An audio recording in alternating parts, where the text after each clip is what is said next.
8 हैं आज। अरे वाह। सबसे पहले भारती एयरटेल। देखिए, विद द नॉलेज कि मैं गलत हो सकता हूँ, मैं भारती को ग्रीन ले रहा हूँ क्योंकि मेरा मानना ये है कि स्टॉक काफ़ी गिर चुका है और कल चला था हालांकि, लेकिन एक महीने का अगर आप चार्ट देखेंगे तो काफ़ी गिर चुका है, एकदम ऑलमोस्ट फॉरगॉटन स्टॉक है। अफ्रीका डील काफ़ी पॉजिटिव है, जिस तरीके से अफ्रीका डील हो रही है, 28,200 करोड़ का शेयर स्वैप है जिसमें भारती को प्रीमियम मिल रहा है, अफ्रीका बिजनेस को डिस्काउंट मिल रहा है, 16% ज़्यादा हिस्सेदारी बढ़ाई जा रही है और कैश आउटफ्लो नहीं है। सबसे इंपॉर्टेंट चीज़ ये है कि कैश पे इम्पैक्ट नहीं है, एक सीधा शेयर स्वैप डील है और मैनेजमेंट के हिसाब से डील ईपीएस एक्रेटिव है। ब्रोकरेज कंप्लीटली डिवाइडेड है भारती पर, लेकिन मैं सिर्फ अपनी गट फीलिंग पे जा रहा हूँ, इसके लिए इसको ग्रीन में ले रहा हूँ। हेक्साकॉम को मैं ग्रीन ले रहा हूँ, भारतीय हेक्साकॉम को। मेरे ख्याल से भारतीय हेक्साकॉम के नंबर्स अच्छे हैं। एक अगर आप ऑपरेशनल नंबर्स देखेंगे तो स्टेबल नंबर्स हैं, अपने हाई से गिरा है। एक one of the few IPO जिसने पैसा बना कर दिया आपको और अच्छा पैसा बना कर दिया है, जबकि जब लिस्ट हुआ था तो बहुत ज़्यादा उसमें एक्साइटमेंट नहीं थी। और पिछले एक साल में स्टॉक काफ़ी करेक्ट हो चुका है। 3 साल का व्यू रख दीजिए, लेकिन 3 साल देखिए, पिछले एक साल में अपने हाई से काफ़ी करेक्ट हो चुका है। मेरे ख्याल से इन नंबर्स पर भारती में, हेक्साकॉम में नेगेटिविटी नहीं बनती है।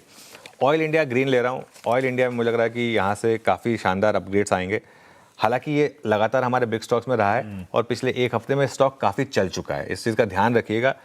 काफ़ी हद तक मार्केट, लेकिन वो चला इसलिए कि क्रूड प्राइसेस इस तरीके से भागे हैं इस वजह से। और वो जो रॉयल्टी कट है, अभी तो रॉयल्टी कट का इम्पैक्ट दिखा भी नहीं है, आगे जाकर रॉयल्टी कट का भी इम्पैक्ट दिखेगा इन नंबर्स पर। तो ये कंपनी के नंबर्स काफ़ी शानदार हैं, लगातार जैसा मैंने कहा कि हमारे बिग स्टॉक्स में रहा है। तो ये एक और स्टॉक होगा जो आज मेरे फोकस में रहने वाला है।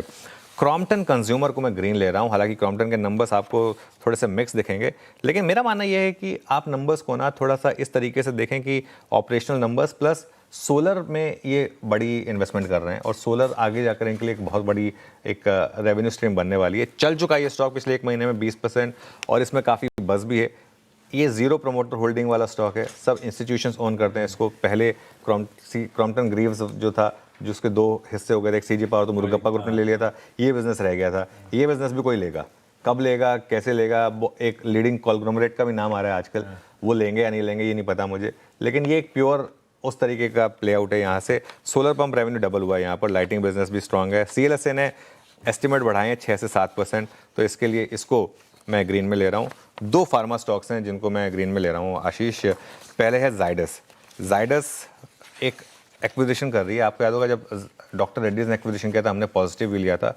कम से कम कैश रिच कंपनियां कुछ अच्छा तो कर रही हैं और यहाँ पर $166 मिलियन में ऑन्कोलॉजी में एक एक्विजिशन हो रहा है, जो एक टेंडर ऑफर के थ्रू हो रहा है। तो अगेन कैश आउटफ्लो नहीं है, शेयर स्वैप है, अच्छा है ये।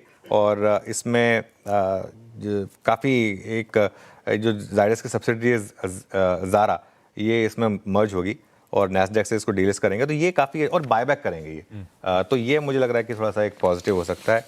मेरे ख्याल one of the heroes of the day today Ashish can be Cipla. Cipla के नंबर्स हालांकि कल आ गए थे मार्केट आवर्स में, और नंबर्स उस समय आपको थोड़े से भले ही फीके लग रहे होंगे, लेकिन उसके बाद आपने देखा था सिप्ला में किस तरीके का रिटर्न आया था, है ना।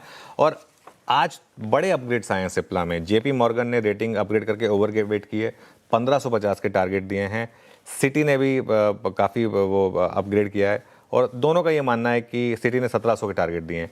दोनों का ये मानना है कि यहाँ पर अगले 2 साल में यूएस पाइपलाइन काफ़ी स्ट्रांग लग रही है। आपको याद होगा लुपिन अच्छे नंबर पे नहीं चला था। क्या होता है ना, इन बिजनेसेस में क्या होता है, मार्केट ये देखती है कि यूएस की पाइपलाइन कैसी लग रही है, ब्लॉकबस्टर ड्रग्स हैं या नहीं है, एक्सपायर तो नहीं हो रहे हैं ड्रग्स, इन चीज़ों का फोकस रहता है। सिप्ला की पाइपलाइन काफ़ी स्ट्रांग लग रही है, इस वजह से सिप्ला को हम ग्रीन में ले रहे हैं। इसके अलावा 2 और स्टॉक्स हैं।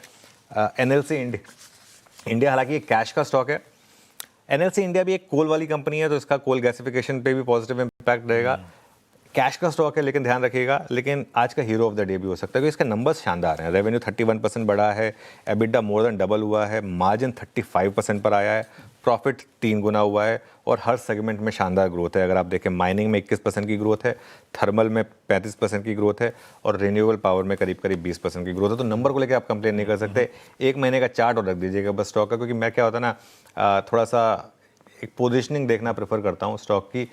काफ़ी चला है ये स्टॉक, 20% चल चुका है, तो अगर बहुत बड़ा गैप अप हो तो ना लें, लेकिन आगे कभी भी अगर आपको किसी भी खराब दिन पर मार्केट में इस स्टॉक में डिक्लाइन मिले तो वो एक आपके लिए अपॉर्चुनिटी हो सकती है।